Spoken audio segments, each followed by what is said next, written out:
ಎಲ್ಲ ವೀಕ್ಷಕ ಬಂಧುಗಳಿಗೆ ನಮಸ್ಕಾರ. ಮೃಗಶಿರ ನಕ್ಷತ್ರ ವಿಶೇಷವಾಗಿ ಗ್ರಹಗಳ ಕಾರಕತ್ವವನ್ನು ನಾವು ಹೇಗೆ ಪ್ರಭಾವಿತವಾಗಿ ಅನುಭವಿಸ್ತಾ ಇರ್ತೀವೋ ಹಾಗೆ ನಕ್ಷತ್ರ ಪ್ರಭಾವಗಳನ್ನು ಕೂಡ ನಾವು ಅನುಭವಿಸ್ತೀವಿ. ಯಾಕಂದರೆ ನಾವು ಹುಟ್ಟೊಂದು ಸಂದರ್ಭದಲ್ಲೇ ಇಂತಹ ರಾಶಿನಲ್ಲಿ, ಇಂತಹ ಒಂದು ಸ್ಥಾನದಲ್ಲಿ, ಇಂತಹ ನಕ್ಷತ್ರ, ಇದಕ್ಕೊಂದಿಷ್ಟು ಪಾದಗಳಲ್ಲಿ ನಮ್ಮ ಜನನವಾಗ್ತದೆ ಅಂತೇಳಿ ಭಾಳಷ್ಟು ಕಡೆ ನಾವು ಕೇಳ್ತಾ ಇರ್ತೀವಿ. ಆದರೆ ಈ ಪಾದಗಳಿರ್ತಕ್ಕಂಥ ವ್ಯತ್ಯಾಸಗಳು, ಒಂದು ಮನೆಯಿಂದ ಇನ್ನೊಂದು ಮನೆಯಲ್ಲಿರ್ತಕ್ಕಂತಹ ವ್ಯತ್ಯಾಸಗಳು ಮತ್ತು ಆಯಾ ಮನೆಗಳಲ್ಲಿ ಅದಕ್ಕೆ ಸಿಗ್ತಕ್ಕಂತಹ ಪ್ರಭಾವಗಳ ಬಗ್ಗೆ ನಮ್ಗೆ ಯಾರಿಗೂ ಅರಿವಿಲ್ಲ. ಈ ಅರಿವನ್ನು ತಿಳ್ಕೋಬೇಕು ಅಂತಂದಾಗ ನಾವು ನಕ್ಷತ್ರಗಳ ಹಿಂದೆ ಹೋದಾಗ ಮಾತ್ರ ನಮಗೆ ಗೊತ್ತಾಗ್ತಕ್ಕಂಥದ್ದು. ನಕ್ಷತ್ರಗಳಿಗೆ 4 ಪಾದಗಳನ್ನು ಹೇಗೆ ಹೆಸರಿಸಲಾಗಿದೆ, ಅದೇ ರೀತಿ ಒಂದು ರಾಶಿಯಿಂದ ಇನ್ನೊಂದು ರಾಶಿಗೆ ಸಂಚಾರ ಮಾಡ್ತಕ್ಕಂಥ ಸಂದರ್ಭದಲ್ಲೂ ಕೂಡ ಆಯಾ ಕಾಲಮಾನದಲ್ಲಿ ಆಯಾ ಪ್ರಭಾವಗಳಿಗೆ ನಾವು ಒಳಗಾಗ್ತೀವಿ. ಇದಕ್ಕೆ ಎಷ್ಟೋ ವಿಚಾರಗಳು ನಮಗೆ ಗೊತ್ತಿಲ್ಲದೆ ನಡ್ಕೊಂಡು ಹೋಗ್ತಾನೇ ಇರ್ತೈತೆ. ಬಟ್ ನಮಗೆ ಆ ಪ್ರಭಾವಗಳ ಒಂದು ಅರಿವಾಗೋದಿಲ್ಲ. ಅದನ್ನು ವಿಮರ್ಶಾತ್ಮಕವಾಗಿ ನೋಡಿದಾಗ ಅಥವಾ ಅದನ್ನು ಸಂಶೋಧನಾತ್ಮಕವಾಗಿ ನೋಡಿದಾಗ ಎಸ್, ನೀವು ಹೇಳ್ತಾ ಇರೋದು ಕರೆಕ್ಟು, ನಂದು ಈ ನಕ್ಷತ್ರ ನೋಡಿ, ಈ ಟೈಮ್ ಬಂದಾಗ ನನಗೆ ಹಿಂಗಾಗಿತ್ತು, ಈ ಟೈಮ್ ಬಂದಾಗ ಈ ಥರ ಆಗಿತ್ತು ಅಂತ ಹೇಳ್ತಕ್ಕಂಥ ಮಾತುಗಳನ್ನು ಸಮಾಜದಲ್ಲಿ ನಾವು ಕೇಳ್ತಾ ಇರ್ತೀವಿ. ಆದರೆ ನಮ್ಮ ಕಾರ್ಯಕ್ರಮ ಮುಖಾಂತರ ಎಲ್ಲರಿಗೂ ಈ ನಾಲೆಡ್ಜು ಮುಂಚಿತವಾಗಿ ತಿಳ್ಕೊಳ್ಳಿ ಅನ್ನೋ ಉದ್ದೇಶಕ್ಕೋಸ್ಕರ ಒಂದೊಂದು ಗ್ರಹಗತಿಗಳ ಕಾರಕತ್ವಗಳ ಬಗ್ಗೆ ನಾವು ಈಗಾಗಲೇ ಸಾಕಷ್ಟು ಮಾತಾಡಿದ್ದೀವಿ. ಆದರೆ ನಕ್ಷತ್ರಗಳ ವಿಚಾರದ ಅದರ ಕಾರಕತ್ವಗಳು, ಅದರ ಪ್ರಭಾವಗಳು, ಅಲ್ಲಿರ್ತಕ್ಕಂತಹ ನ್ಯೂನ್ಯತೆಗಳು, ಅಲ್ಲಿರ್ತಕ್ಕಂಥ ಅದೃಷ್ಟ ದುರದೃಷ್ಟಗಳ ಎಲ್ಲ ಪ್ರಭಾವವನ್ನು ಕೂಡ ನಾವು ನಮ್ಮ ಒಂದು ತಕ್ಕ ಮಟ್ಟಿಗೆ ಎಷ್ಟು ಬೇಕೋ ಈ ಸಮಯಕ್ಕೆ ತಕ್ಕಂತೆ ನಾವು ಹೇಳ್ತಾ ಹೋಗ್ತೀವಿ. ಯಾಕಂದರೆ ಒಂದು ನಕ್ಷತ್ರ ಬಗ್ಗೆ ಮಾತಾಡಬೇಕು ಅಂದಾಗ 3 ತಿಂಗಳು ಬೇಕಾಗ್ತದೆ. ಆದರೆ ಮುಖ್ಯವಾದಂಥ ಭಾಗ ನಮಗೇನು ಬೇಕೋ ಅದಷ್ಟು ನೋಡಿಕೊಂಡ್ರೆ ಸಾಕು. ಈಗ ವಿಶೇಷವಾಗಿ ಯಾರ್ಯಾರು ಮೃಗಶಿರ ನಕ್ಷತ್ರದಲ್ಲಿ ಹುಟ್ಟಿದ್ದೀರಾ, ಮೃಗಶಿರ ನಕ್ಷತ್ರ 2 ಸ್ಥಾನಗಳಲ್ಲಿ ತನ್ನ ಪಾದಗಳನ್ನು ಊರಿರ್ತದೆ. ಮೊದಲನೇದಾಗಿದ್ದರೆ ವೃಷಭ ರಾಶಿನಲ್ಲಿ 1, 2ನೇ ಪಾದ, ಮಿಥುನ ರಾಶಿನಲ್ಲಿ 2, 3 ಮತ್ತು 4ನೇ ಪಾದ. ಅಲ್ಲಿಗೆ 1, 2 ಪಾದ ಯಾರಿದ್ದಾರೆ ವೃಷಭ ರಾಶಿ, ಅಲ್ಲಿಗೆ ಮೃಗಶಿರ ನಕ್ಷತ್ರ. ಅಲ್ಲಿಗೆ 3, 4ನೇ ಪಾದ ಬಂದಾಗ ಅದು ಇನ್ಮೇಟ್ ಏನಾಗುತ್ತೆ, ವೃಷಭ ರಾಶಿಯ ನೆಕ್ಸ್ಟ್ ರಾಶಿ ಆಗಿರ್ತಕ್ಕಂತಹ ಮಿಥುನ ರಾಶಿಗೆ ಹೊರಟೋಗ್ತದೆ. ಅಲ್ಲಿಗೆ ಏನು ವ್ಯತ್ಯಾಸ, ಏನು ವ್ಯತ್ಯಾಸ, ಅಲ್ಲಿದ್ರೇನೋ ಇಲ್ಲಿದ್ರೇನೋ ಅಂತ ನೀವು ಕೇಳ್ಬೋದು. ಹೌದು, ಅಪ್ಪನ ಮನೆಗಿದ್ರು ಒಂದೇ, ಅಮ್ಮನ ಮನೆಗಿದ್ರು ಅಂತ ನೀವು ಹೇಳ್ಬೋದು. ಆದರೆ ಅಣ್ಣ ತಮ್ಮಂದಿರ ಮನೇಲಿದ್ರೆ ಎಷ್ಟು ವ್ಯತ್ಯಾಸ ಇರುತ್ತಲ್ವಾ. ಒಬ್ರು ಭಾವಿಸ್ತಾರೆ, ಒಬ್ರು ಭಾವಿಸೋದಿಲ್ಲ. ಒಬ್ರು ಪ್ರೀತಿಸ್ತಾರೆ, ಇನ್ನೊಬ್ರು ಪ್ರೀತಿ ಕೊಡೋದಿಲ್ಲ. ಇನ್ನೊಬ್ರು ಯಾಕಾದ್ರೂ ಬಂದು ಅಂತ ಕೇಳ್ತಾರೆ. ಈ ಥರ ಒಂದು ತಾರತಮ್ಯವೇ ನಮ್ಮ ಸಂಬಂಧಗಳಿತ್ತು ಅಂದಾಗ ಈ ಸಂಬಂಧಗಳ ಈ ಕಾರಕತ್ವ, ಈ ಪ್ರಭಾವಗಳು, ಈ ಗುಣನಡತೆಗಳು, ಈ ಗುಣ ವಿಶೇಷತೆಗಳನ್ನು ನಮಗೆ ಅನ್ವಯ ಆಗೋ ರೀತಿಯಲ್ಲಿ ಸೃಷ್ಟಿಸಲ್ಪಟ್ಟಿದ್ದು ಯಾವುದು ಅಂತಂದರೆ ಆಯಾ ಗ್ರಹಗಳು ನಮ್ಮ ಜನ್ಮ ಕಾಲದಲ್ಲಿ ಅದರದೇ ಆದಂತಹ ಮನೆಗಳನ್ನು ಸೇರಿಕೊಂಡಾಗ ಮಾತ್ರ. ಅಂದರೆ ಅರ್ಥ ಏನು ಅಂತಂದರೆ, ಈಗ ಮೃಗಶಿರ ನಕ್ಷತ್ರ ವೃಷಭ ರಾಶಿ ಅಂತ ತಗೊಂಡಾಗ ಅಲ್ಲಿ 1, 2ನೇ ಪಾದ ಅಲ್ಲಿ ತಗೊಂಡಾಗ ಏನಾಗ್ತದೆ, ಮೃಗಶಿರ ನಕ್ಷತ್ರ ಅಧಿಪತಿಯಾಗಿರ್ತಕ್ಕಂಥ ಯಾರು, ಕುಜಗ್ರಹ. ಅಲ್ಲಿಗೆ ಕುಜಗ್ರಹ ಅಂತ ತಗೊಂಡಾಗ ವೃಷಭ ರಾಶಿಗೆ ಅಧಿಪತಿಯಾಗಿರ್ತಕ್ಕಂಥ ಯಾರು, ಶುಕ್ರಗ್ರಹ. ಅಲ್ಲಿಗೆ ಏನು ಸಂಯೋಗ ಆಯಿತು, ವೃಷಭ ರಾಶಿ ಮೃಗಶಿರ ನಕ್ಷತ್ರನ ಸಂಯೋಗ ಏನಾಯಿತು, ಯಾವ ಗ್ರಹ ಸಂಯೋಗ ಆಯಿತು, ಒಂದು ಕುಜ ಮತ್ತು ಶುಕ್ರನ ಸಂಯೋಗ ಆಯ್ತಲ್ಲಿ. ನೋಡಿ ಎಷ್ಟು ಚೆನ್ನಾಗಿದೆ. ಕುಜ ಮತ್ತು ಶುಕ್ರನ ಸಂಯೋಗ ವೃಷಭ ರಾಶಿಯವರಿಗೆ ಮೃಗಶಿರ ನಕ್ಷತ್ರ 1ನೇ ಪಾದ 2ನೇ ಪಾದವರೆಗೆ ಆಯಿತು. ಇದನ್ನು ನೋಟ್ ಮಾಡಿ ಇಟ್ಕೊಳ್ಳಿ ನೀವು. ಅಂದರೆ ಒಂದೊಂದು ರಾಶಿನಲ್ಲೂ ಅದರದೇ ಆದಂಥ ಭಿನ್ನತೆ ಇರತಕ್ಕಂತಹ ಗುಣನಡತೆಗಳನ್ನು ನಾವು ರಾಶಿ ಆಧಾರದಲ್ಲಿ ಕೂಡ ನಾವು ಹೇಳ್ಬೋದು. ಇದು ಒಂದಾಯ್ತಲ್ವಾ. ನೆಕ್ಸ್ಟ್ 2ನೇದು ಅಂತ ತಗೊಂಡಾಗ ಮಿಥುನ ರಾಶಿನಲ್ಲಿ 3 ಮತ್ತು 4ನೇ ಪಾದ ಬಂದಾಗ ಮೃಗಶಿರ ನಕ್ಷತ್ರ ಮಿಥುನ ನಕ್ಷತ್ರ ತಗೊಂಡಾಗ ಮಿಥುನ ರಾಶಿ ಯಾರ ಮನೆ ಅಂತ ನೋಡಬೇಕು. ಮಿಥುನ ರಾಶಿ ಯಾರ ಮನೆ, ಬುಧನ ಮನೆ. ಅಲ್ಲಿಗೆ ಯಾವ ಗ್ರಹ ಸಂಯೋಗ ಆಯಿತು, ಮಂಗಳ ಅಂತಕ್ಕಂಥ ಮೃಗಶಿರ, ಮಂಗಳ ಮತ್ತು ಮಿಥುನ ಅಂತಕ್ಕಂಥ ಬುಧ. ಅಲ್ಲಿಗೆ ಮಂಗಳ ಮತ್ತು ಬುಧನ ಸಂಯೋಗ ಆಯಿತು. ನೋಡಿ, ಮೊದಲನೇ ಭಾಗದಲ್ಲಿ 1, 2ನೇ ಪಾದದಲ್ಲಿ ಮಂಗಳ ಮತ್ತು ಶುಕ್ರನ ಒಂದು ಸಂಯೋಗ, 2ನೇ ಭಾಗದಲ್ಲಿ 3, 4ನೇ ಪಾದದಲ್ಲಿ ಮಂಗಳ ಮತ್ತು ಬುಧನ ಒಂದು ಸಂಯೋಗ. ಅಲ್ಲಿಗೆ ಈ 2 ರಾಶಿನಲ್ಲಿ ಯಾರ್ದು ಹುಟ್ಟಿದು ಅಂತಂದಾಗ ಮೃಗಶಿರ ನಕ್ಷತ್ರ, ಇವಂದು ಮೃಗಶಿರ ನಕ್ಷತ್ರ, ಇವ್ರದ್ದು ಮೃಗಶಿರ ನಕ್ಷತ್ರ ಅಂದ್ಬಿಟ್ರೆ ಅದು ಆಗ್ತದಾ? ಖಂಡಿತ ಸಾಧ್ಯ ಇಲ್ಲ. ಯಾಕೆ ಹೇಳಿ, ಮೃಗಶಿರ ನಕ್ಷತ್ರ ಕುಜ ಅಂಡ್ ಶುಕ್ರನ ಸಂಯೋಗ ಇರತಕ್ಕಂತಹ ಒಂದು ಭಾಗದಲ್ಲಿ ಅವ್ರು ಆಲೋಚನೆ ಮಾಡೋದು ಒಂದೇ ಒಂದು, ನನ್ನ ಫ್ಯಾಮಿಲಿ, ನನ್ನ ಕುಟುಂಬ, ನನ್ನ ಮನೆಗೆ ಏನು ಬೇಕೋ ಅದಕ್ಕೆ ಹೆಚ್ಚಿನ ರೀತಿಯಾಗಿರ್ತಕ್ಕಂಥ ಪ್ರಾಧಾನ್ಯತೆಯನ್ನು ಕೊಡೋ ಜೊತೆಗೆ ಆ ಒಂದು ಸಾಂಸಾರಿಕ ಬಂಧನದಲ್ಲಿ ವಿಶೇಷವಾದಂಥ ಪ್ರಭಾವಕ್ಕೆ ಒಳಗಾಗಿ ಅವರು ತಮ್ಮ ಮನೆಯನ್ನು ಕಾಪಾಡ್ಕೊಂಡು ಹೋಗ್ತಾರೆ. ಯಾಕಂದ್ರೆ ಅಲ್ಲಿ ಬಂದ್ಬಿಡುತ್ತೆ ನನ್ನ ಮನೆ, ನನ್ನ ಕುಟುಂಬ, ನನ್ನ ಹೆಂಡತಿ, ನನ್ನ ಮಕ್ಕಳು, ನನ್ನ ಗಂಡ ಅಂತಕ್ಕಂಥದ್ದು ಈ ಒಂದು ಮತ್ತು ಎರಡನೇ ಪಾದ ಇರತಕ್ಕಂಥ ಮೃಗಶಿರ ನಕ್ಷತ್ರದವ್ರಿಗೆ 100% ಬರ್ತದೆ. ಯಾಕಂದ್ರೆ ಅಲ್ಲಿ ಶುಕ್ರ ಇದ್ದಾನೆ. ಶುಕ್ರ ಅಂದ್ರೆ ಏನು, ಈಗಾಗಲೇ ಬಹಳಷ್ಟು ಕಾರ್ಯಕ್ರಮ ಹೇಳ್ಕೊಟ್ಟಿದ್ದೀವಿ. ಅದೇ ಇದೇ ಮಂಗಳ ನಿಮಗೆ 3-4ನೇ ಪಾದದಲ್ಲಿ ಮಿಥುನ ರಾಶಿಗೆ ಬಂದಾಗ ಏನು ಹೇಳ್ತದೆ, ಬುಧ. ಬುಧ ಅಂದ್ರೆ ಏನು ನೋಡಿ, ಒಂದೊಂದು ಕ್ಯಾರೆಕ್ಟರಿಸ್ಟಿಕ್ಸ್ಗಳು ನಾವು ಅನಲೈಸ್ ಮಾಡ್ಕೊಂಡಾಗ ಆ ಗ್ರಹ ಸಂಯೋಗ ಅಂತಕ್ಕಂಥದ್ದು ನಮಗೆ ಎಷ್ಟು ಪರಿಣಾಮಕಾರಿಯಾಗಿ ಕೆಲಸ ಮಾಡ್ತಿದೆ ಅಂತಂದ್ರೆ, ಇಲ್ಲಿ ಟೋಟಲಿಗೆ ಕುಟುಂಬಕ್ಕೆ ಪ್ರಾಶಸ್ತ್ಯ ಕೊಡ್ತಕ್ಕಂತಹ ಒಂದು ಕುಟುಂಬ ಮೃಗಶಿರ ನಕ್ಷತ್ರ 1-2ನೇ ಪಾದದರು. ಅದೇ ಮೃಗಶಿರ ನಕ್ಷತ್ರ ಬುಧನ ಮನೆಯಲ್ಲಿ ಬಂದಾಗ ಏನಾಗ್ತದೆ, ಬುದ್ಧಿವಂತಿಕೆ, ಕಮ್ಯುನಿಕೇಶನ್, ಬಿಸ್ನೆಸ್ ಮೈಂಡ್, ಅಂದ್ರೆ ವ್ಯಾಪಾರ ಮನೋಭಾವನೆ. ಫಸ್ಟ್ ನಾನು ನೋಡ್ಕೊಳ್ಳೋಣ, ಆಮೇಲೆ ಮಿಕ್ಕಿದ ನೋಡ್ಕೊಳ್ಳೋಣ ಅಂತಕ್ಕಂಥ ಮನೋಭಾವನೆ. ಫಸ್ಟ್ ನಾನು ಉದ್ಧಾರ ಆದ್ರೆ ಸಾಕು, ಆಮೇಲೆ ಮಿಕ್ಕಿದ ಫ್ಯಾಮಿಲಿ ನೋಡಿದ್ರೆ ಸಾಕು.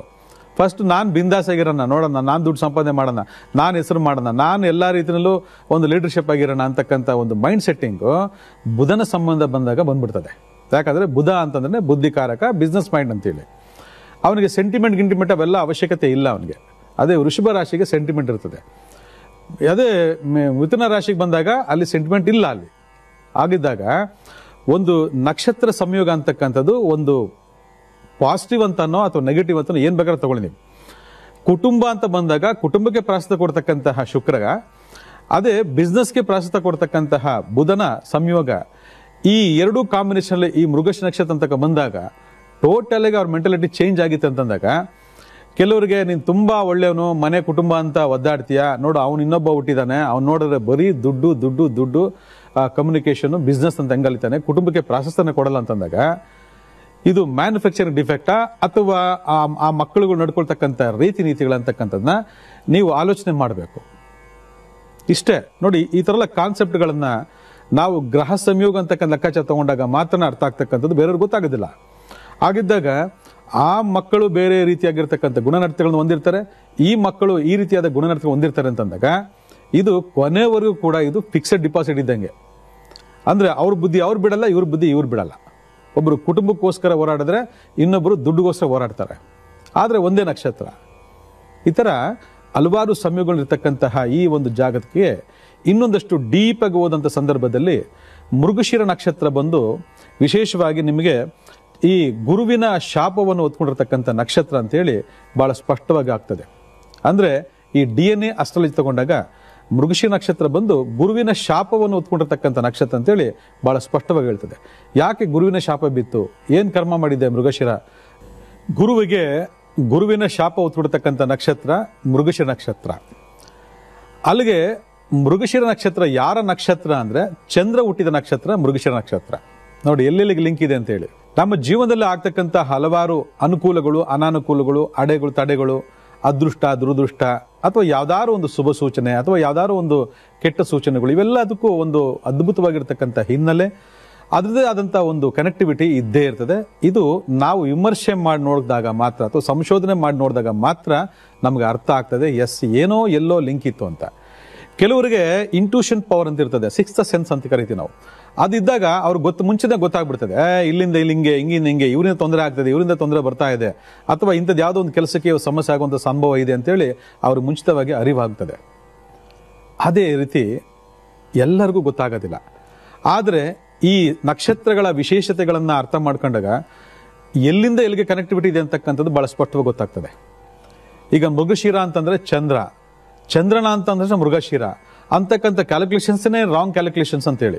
ಯಾಕಂದ್ರೆ ಮಂಗಳ ಅಂದ್ರೆ ಅಗ್ನಿ ತತ್ವ, ಚಂದ್ರ ಅಂತಂದ್ರೆ ಜಲತತ್ವ. ಅಲ್ಲಿಗೆ ಚಂದ್ರನಿಗೂ ಮಂಗಳನಿಗೆ ಆಗಲ್ಲ ಅಂತಂದ್ರೆ, ಚಂದ್ರ ಹುಟ್ಟರ ನಕ್ಷತ್ರ ಮೃಗಶಿರ ನಕ್ಷತ್ರ ಅಂತಂದಾಗ ಅದು ಹೇಗೆ ಆಗಿ ಬರಲ್ಲ? ಇದನ್ನ ನಾವು ತರ್ಕ ಮಾಡಬೇಕು, ಶಾಸ್ತ್ರಾಧಾರಿತವಾಗಿ ತರ್ಕ ಮಾಡಬೇಕು. ಆದ್ರೆ ಈ ಮೃಗಶಿರ ನಕ್ಷತ್ರ ಗುರುವಿನ ಶಾಪವನ್ನು ಹುಟ್ಟಿದೆ ಅಂತಂದಾಗ ಅಲ್ಲಿಗೆ ಮೃಗಶಿರ ನಕ್ಷತ್ರ ತಪ್ಪೇನಿದೆ ಅಂತಕ್ಕಂಥ ಲೆಕ್ಕ ನೋಡಿದಾಗ ಮೃಗಶಿರ ನಕ್ಷತ್ರ ತಪ್ಪಲ್ಲ, ಇದು ಚಂದ್ರನ ತಪ್ಪು. ಯಾಕಂದ್ರೆ ಗುರುವಿನ ಹೆಂಡತಿಯಾಗಿರ್ತಕ್ಕಂಥ ತಾರೆಯನ್ನ ಚಂದ್ರ ಅಂತಾನೆ ಮೋಹಿಸ್ತಾನೆ. ಆ ತಾರೆ ಅಂದ್ರೆ ಯಾರು? ಶುಕ್ರ ಅಂತ ಹೇಳ್ತೀವಿ. ಅಂದ್ರೆ ಗುರುವಿನ ಹೆಂಡತಿ ಯಾರು? ತಾರೆ ಅಂದ್ರೆ ಶುಕ್ರ. ಅಂದ್ರೆ ಗುರು ಶುಕ್ರ ಗಂಡ ಹೆಂಡತಿ ಅಂತೇಳಿ ಈಗಾಗಲೇ ಹಲವಾರು ಕಾರ್ಯಕ್ರಮ ನಿಮ್ಗೆ ಹೇಳ್ಕೊಟ್ಟಿದೀವಿ. ಯಾವಾಗ ಚಂದ್ರ ತನ್ನ ಹೆಂಡತಿನ ಓಡ್ಕೊಂಡೋಗಿ ಒಂದು ಮಗು ಮಾಡಿದ್ನೋ, ಆ ಶಾಪ, ಆ ಕೋಪಕ್ಕೆ ಗುರಿಯಾಗಿರ್ತಕ್ಕಂಥವನು ಚಂದ್ರ ಗುರುವಿನ ದೃಷ್ಟಿಯಿಂದ. ನೋಡಿ ಎಲ್ಲಿಂದ ಎಲ್ಲಿಗೆ ಲಿಂಕ್ ಇದೆ ಅಂತಂದ್ರೆ, ಅಲ್ಲಿಗೆ ಗುರು ಶಾಪ ಬಿತ್ತು ಚಂದ್ರನಿಗೆ ಅಂತ ತಕ್ಷಣನೇ ಅವನು ಹುಟ್ಟಿರ್ತಕ್ಕ ನಕ್ಷತ್ರ ಕೂಡ ಅದು ಅನ್ವಯ ಆಗ್ತಿದೆ ಅಂತಂದ್ರೆ ಇವತ್ತು ನಾವು ಒಳ್ಳೆಯ ಸಹವಾಸ ಮಾಡಿದಾಗ ಒಳ್ಳೆಯ ರೀತಿಯಾಗಿರ್ತಕ್ಕಂಥ ಪ್ರತಿಫಲಗಳು, ಕೆಟ್ಟೋರ್ ಸಹವಾಸ ಮಾಡಿದಾಗ ಒಳ್ಳೆಯರಾಗಿದ್ರು ಕೂಡ ಕೆಟ್ಟ ಪ್ರತಿಫಲಗಳನ್ನು ನಾವು ಅನುಭವಿಸಬೇಕಾಗ್ತದೆ. ಇದು ಸಮಾಜದಲ್ಲಿ ಎಲ್ರಿಗೂ ಆಗಾಗ ಆಗಿರ್ತಕ್ಕಂಥ ಅನುಭವಗಳು. ಈಗ ಒಂದು ನಕ್ಷತ್ರಕ್ಕೆ ಇರ್ತಕ್ಕಂತಹ ಪ್ರಭಾವಗಳು ಕೆಲವೊಂದು ಮನೆಗಳು ಹೋದಾಗ ಬದಲಾವಣೆಗಳಾಗುತ್ತೆ ಅಂತಂದಾಗ, ಅಥವಾ ಆ ಒಂದು ಮನೆಯ ಒಂದು ಪ್ರಭಾವಕ್ಕೆ ಆ ಗ್ರಹಗತಿಗಳು ತಮ್ಮ ಒಂದು ಬುದ್ಧಿ ಅಥವಾ ಗುಣಗಳನ್ನು ಚೇಂಜ್ ಮಾಡ್ಕೊಳ್ತೇವೆ ಅಂತಂದಾಗ, ಇವತ್ತು ನಾವು ಬಹಳಷ್ಟು ಕಾರ್ಯಕ್ರಮ ಹೇಳ್ತಾ ಒಂದು ನೆಗೆಟಿವಿಟಿ ಇದೆ ಅಂತಂದ ತಕ್ಷಣ ಅದೇ ನೆಗೆಟಿವ್ ಫಿಕ್ಸ್ ಆಗೋಗಿದೆ, ಆ ನೆಗೆಟಿವ್ ಬೇಡ ಅಂತಕ್ಕಂಥಲ್ಲ. ಆ ನೆಗೆಟಿವ್ಗೆ ನಾವೊಂದು ಪಾಸಿಟಿವ್ನ ಕನ್ವರ್ಟ್ ಮಾಡಿ ಅಥವಾ ಪಾಸಿಟಿವ್ನ ಹಾಕಿ ನಾವು ಮುಂದಕ್ಕೆ ಹೋಗ್ತಕ್ಕಂಥದ್ದು ವಿಶೇಷತೆ. ಆದರೆ ಎಷ್ಟೋ ಜನಕ್ಕೆ ಈ ಸೀಕ್ರೆಟ್ ಗೊತ್ತಿಲ್ಲ. ಆದರೆ ಗ್ರಹ ಸಂಯೋಗ ಅಂತಕ್ಕಂಥದ್ದು ಬಹಳ ಸ್ಪಷ್ಟವಾಗಿ ಹೇಳ್ಕೊಡ್ತದೆ. ಚಂದ್ರ ಬಂದು ಮೃಗಶಿರ ನಕ್ಷತ್ರದಲ್ಲಿ ಹುಟ್ಟಿದ್ದಾನೆ, ಮೃಗಶಿರ ನಕ್ಷತ್ರಕ್ಕೆ ಗುರುವಿನ ಶಾಪ ಇದೆ, ಅಲ್ಲಿಗೆ ಆಗಂತ ಸುಮ್ಮನೆ ಇದ್ಬಿಡ್ಬೇಕು ಅಂತ ಅಲ್ಲ. ಅದನ್ನು ಮತ್ತಷ್ಟು ವಿಮರ್ಶೆ ಮಾಡ್ಕೊಂಡು ನೋಡ್ಕೊಂಡು ಹೋದಾಗ ಜೀವನದಲ್ಲಿ ಯಾವುದೇ ಸಮಸ್ಯೆ ಬಂದರೂ ಕೂಡ ಅದಕ್ಕೊಂದು ಪರಿಹಾರ ಇದೆ. ಆ ಪರಿಹಾರ ಮಾರ್ಗಗಳನ್ನು ನಾವು ಶಾಸ್ತ್ರಾಧಾರಿತವಾಗಿ ನೋಡ್ಕೊಂಡಾಗ ಮಾತ್ರ ನಮಗದು ಅರಿವಾಗ್ತದೆ ಅಂತಕ್ಕಂಥದ್ದು. ಇದನ್ನ ಅರ್ಥ ಮಾಡ್ಕೊಳ್ಳದೆ ನಾನು ಆ ನಕ್ಷತ್ರದಲ್ಲಿ ಹುಟ್ಟುಬಿಟ್ಟಿದ್ದೀನಿ, ನಾನು ನೆಗೆಟಿವ್ ಅಂತೆ, ಈ ನಕ್ಷತ್ರದಲ್ಲಿ ಹುಟ್ಟುಬಿಟ್ಟು ನೆಗೆಟಿವ್ ಅಂತೆ ಅಂತೇಳಿ ಇವತ್ತು ಭಾಳ ಜನ ವಾದ ಮಾಡಿಕೊಂಡು ತಮಗೆ ತಾವೇ ನೆಗೆಟಿವಿಟಿ ಮಾಡ್ಕೊಳ್ತಾ ಇರ್ತಕ್ಕಂಥ ಎಲ್ಲರೂ ಕೂಡ ಈ ಒಂದು ವೃಷಭ ರಾಶಿ ಮತ್ತು ಮೃಗಶಿರ ನಕ್ಷತ್ರ, ಮಿಥುನ ರಾಶಿ, ಮೃಗಶಿರ ನಕ್ಷತ್ರದ ಈ ಎರಡು ಗುಣನಡತೆಗಳನ್ನು ನಾವು ಅರ್ಥ ಮಾಡ್ಕೊಂಡಾಗ ನಾವು ಯಾವ ಒಂದು ಗ್ರಹಗಳ ಜೊತೆ ಸಂಯೋಗ ಆಗಿದ್ದೀವಿ, ನಮಗೆ ಯಾವ ಬುದ್ಧಿ ಬಂದಿದೆ ಅಂತಕ್ಕಂಥದ್ದು ಅರ್ಥ ಮಾಡ್ಕೊಂಡ್ಬಿಟ್ರೆ ಎಲ್ಲದಕ್ಕೂ ಪರಿಹಾರ ಸಿಗ್ತದೆ. ನಮಗೆ ಗೊತ್ತಿಲ್ಲ, ನಾವು ಸಿಗಾಕೊಂಡಿದ್ದೀವಿ ಅಷ್ಟೇ. ಈ ಒಂದು ನಕ್ಷತ್ರದಲ್ಲಿ ಹುಟ್ಟಿರ್ತಕ್ಕಂತಹ ವ್ಯಕ್ತಿಗಳು ಸಾಧ್ಯವಾದಷ್ಟು ಒಂದು ಬ್ರಾಹ್ಮಣ ಧರ್ಮದಲ್ಲಿ ಒಂದು ಸಂಪರ್ಕವನ್ನು ಇಟ್ಕೊಂಡಿರ್ತಾರೆ ಅಂತೇಳಿ ಭಾಳ ಸ್ಪಷ್ಟವಾಗಿ ಹೇಳ್ತದೆ. ಅಂದರೆ ಇವತ್ತು ಭಾಳ ಜನ ಆ ಧರ್ಮ, ಈ ಧರ್ಮ, ಆ ಜಾತಿ, ಈ ಜಾತಿ ಅಂತೇಳಿ ಭಾಳ ಜನ ಒದ್ದಾಡ್ತಿದ್ದಾರೆ, ರಾಜಕೀಯವು ಕೂಡ ಬಳಸ್ಕೊಳ್ತಾರೆ. ಆದರೆ ಎಲ್ಲೋ ಒಂದು ಕಡೆ ಆ ಕನೆಕ್ಟಿವಿಟಿ ಇರ್ತಕ್ಕಂಥವ್ರು ರಾಜಕೀಯವನ್ನು ಹೊರತುಪಡಿಸಿ, ಆ ಜಾತಿ ಈ ಜಾತಿ ಅಂತ ಹೇಳ್ತಕ್ಕಂಥ ಹೊರತುಪಡಿಸಿ ಒಂದು ಅನ್ಯೋನ್ಯವಾಗಿರ್ತಕ್ಕಂಥ ಬಾಂಧವ್ಯವನ್ನು ಹೊಂದಿರ್ತಾರೆ ಅಂತಂದ್ರೆ ಸಮಾಜದಲ್ಲಿ ನಮಗೆ ತುಂಬ ಜನ ಕಾಣಿಸ್ತಾರೆ.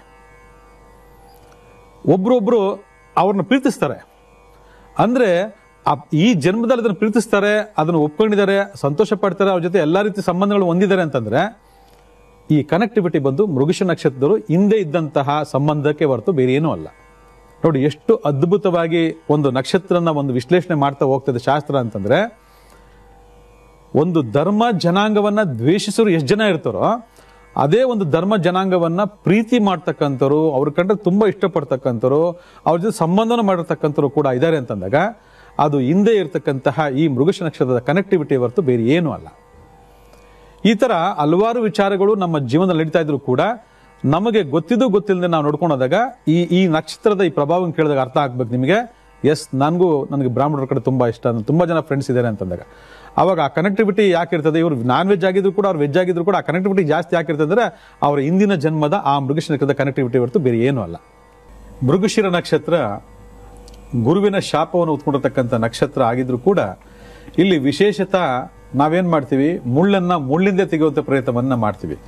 ಆದ್ರೆ ಪರಿಹಾರ ಅಂತ ಬಂದಾಗ ಇದ್ರ ನಾಲೆಡ್ಜ್ ಎಷ್ಟು ಜನಕ್ಕೆ ಗೊತ್ತಿರೋದಿಲ್ಲ. ನಿಮ್ ಮೃಗಶಿರ ನಕ್ಷತ್ರ ಬಿಡಪ್ಪ, ಅದಾಗಿದೆ ಹೀಗಿದೆ ಕುಜ ನಕ್ಷತ್ರ ಅಂತ ಹೇಳ್ಬಿಡ್ತಾರೆ. ಆದ್ರೆ ಕುಜನ ಕಾರಕತ್ವದಲ್ಲಿ ಮೊದಲನೇ ಭಾಗಿರ್ತಕ್ಕಂತಹ ವೇಗ, ಅವಸರ, ಹಠ ಮತ್ತೆ ಶ್ರಮದಾಯಕವಾಗಿರ್ತಕ್ಕಂತಹ ಒಂದು ಬೆಲೆ ಎಷ್ಟೋ ಜನಕ್ಕೆ ಗೊತ್ತಿರೋದಿಲ್ಲ. ಅದು ಅವ್ರಿಗೆ ಮಾತ್ರ ಗೊತ್ತಿರ್ತದೆ. ಯಾಕಂದ್ರೆ ಒಂದು ಕುಜನ ಕಾರಕತ್ವದಲ್ಲಿ ಹುಟ್ಟುಬಿಟ್ಟಿರ್ತಾರಲ್ವಾ, ಅದು ಯಾವುದೇ ಕಾರಣಕ್ಕೂ ಬಿಡೋದಿಲ್ಲ. ಆದರೆ ಅವರಲ್ಲೂ ಕೂಡ ವೃಷಭ ರಾಶಿ ಸಂಯೋಗ ಆದಾಗ, ಶುಕ್ರನ ಸಂಬಂಧ ಬುಧನ ಸಂಯೋಗ ಆಯಿತು ಅಂತಂದಾಗ ಅಲ್ಲಿ ವ್ಯಾಪಾರಕ್ಕೆ ಸಂಬಂಧಪಟ್ಟಂತಹ ಮನೋಭಾವನೆ ಅವರಲ್ಲಿ ಮನೆ ಮಾಡಿರುತ್ತೆ ಅಂತಂದಾಗ ಅದಷ್ಟೇ ಜೀವನ ಅಂತ ಅನ್ಕೊಂಡಿರ್ತಾರೆ. ಅದಲ್ಲ. ಆದರೆ ಇಲ್ಲಿ ಗುರುವಿನ ಶಾಪವನ್ನ ಮೃಗಶಿರ ನಕ್ಷತ್ರದಿಂದ ನಾವೇನ್ ಮಾಡಬೇಕು, ತೆಗಿಬೇಕು.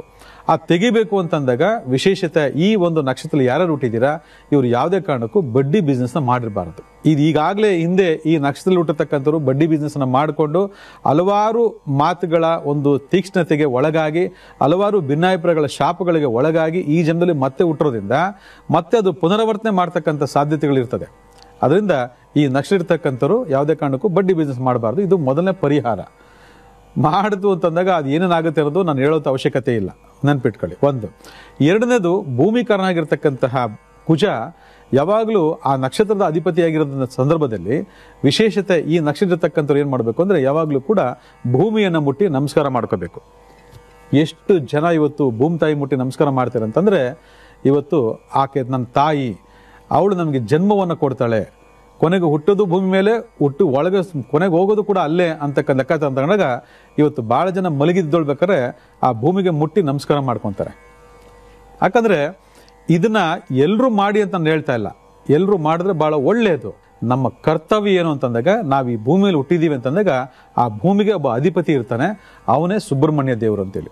ಅಲ್ಲಿಗೆ ಸುಬ್ರಹ್ಮಣ್ಯ ದೇವರು ಪ್ರಭಾವಿತವಾಗಿ ಕುಜನ ಮೇಲೆ ಆಡಳಿತವನ್ನು ಒಳಪಡ್ತಾನೆ ಅಂತಂದಾಗ, ಅಲ್ಲಿಗೆ ಆ ಭೂಮಿ ಸಂಬಂಧಪಟ್ಟಂಥ ಭೂರಾಶಿ ಇರ್ತಕ್ಕಂತಹ ಈ ಭೂಮಿ ಮೇಲೆ ನಾವು ಜನ್ಮಿಸುವವರೆಗೂ ಕೂಡ ನಾವು ಅದನ್ನು ಮುಟ್ಟಿ ನಮಸ್ಕಾರ ಮಾಡಿ ಅದಕ್ಕೆ ಗೌರವ ಆರಾಧನೆ ಮರ್ಯಾದೆ ಕೊಡ್ತಕ್ಕಂಥದ್ದು ಅಷ್ಟೇ ಅದ್ಭುತವಾಗಿರ್ತಕ್ಕಂಥ ಮೃಗಶಿರ ನಕ್ಷತ್ರಕ್ಕೆ ಒಂದು ಪರಿಹಾರ ಆಗ್ತದೆ ಅಂತಂದರೆ ಪ್ರತಿಯೊಬ್ಬರು ಮಾಡಿ ತಪ್ಪೇನಿಲ್ಲ. ಆದರೆ ಮೃಗಶಿರ ನಕ್ಷತ್ರರು ಕಂಪಲ್ಸರಿ ಭೂಮಿ ಮುಟ್ಟಿ ನಮಸ್ಕಾರ ಮಾಡ್ತಕ್ಕಂಥದ್ದು ಭಾಳ ಭಾಳ ಒಳ್ಳೆಯದು. ಅದಾದಮೇಲೆ ಗುರುವಿಗೆ ಸಂಬಂಧಪಟ್ಟಂತ ಲೆಕ್ಕ ತಗೊಂಡಾಗ ಯಾವುದೇ ಕಾರಣಕ್ಕೂ ಗುರುದ್ರೋಹ ಮಾಡಬಾರ್ದು, ಗುರುವಿನ ನಿಂದನೆ ಮಾಡಬಾರ್ದು, ಗುರುವಿಗೆ ಅಪಮಾನ ಮಾಡಬಾರ್ದು. ಅದು ಯಾರೇ ಆಗಿರಲಿ, ತಾಯಿ ಗುರು ಆಗಿರ್ಬೋದು, ನಿಮಗೆ ವಿದ್ಯೆ ಕಲಿಸ್ಕೊಡ್ತಕ್ಕಂಥ ಗುರು ಆಗಿರ್ಬೋದು, ಯಾರು ಕೂಡ ನಿಂದನೆಯನ್ನು ಮಾಡಬಾರ್ದು, ದ್ರೋಹವನ್ನು ಮಾಡಬಾರ್ದು, ಅವಮಾನವನ್ನು ಮಾಡಬಾರ್ದು. ಈ ರೀತಿ ಹಲವಾರು ಲೆಕ್ಕಾಚಾರಗಳನ್ನು ಈ ನಕ್ಷತ್ರರು ಅಳವಡಿಸ್ಕೊಂಡ್ರೆ ಜೀವನದಲ್ಲಿ ತುಂಬ ಸುಖ ಸಂತೋಷ ಹೊಂತೀರ. ಇದನ್ನ ಮಾಡ್ಕೊಳ್ಳಿ, ಒಳ್ಳೆಯದಾಗಲಿ.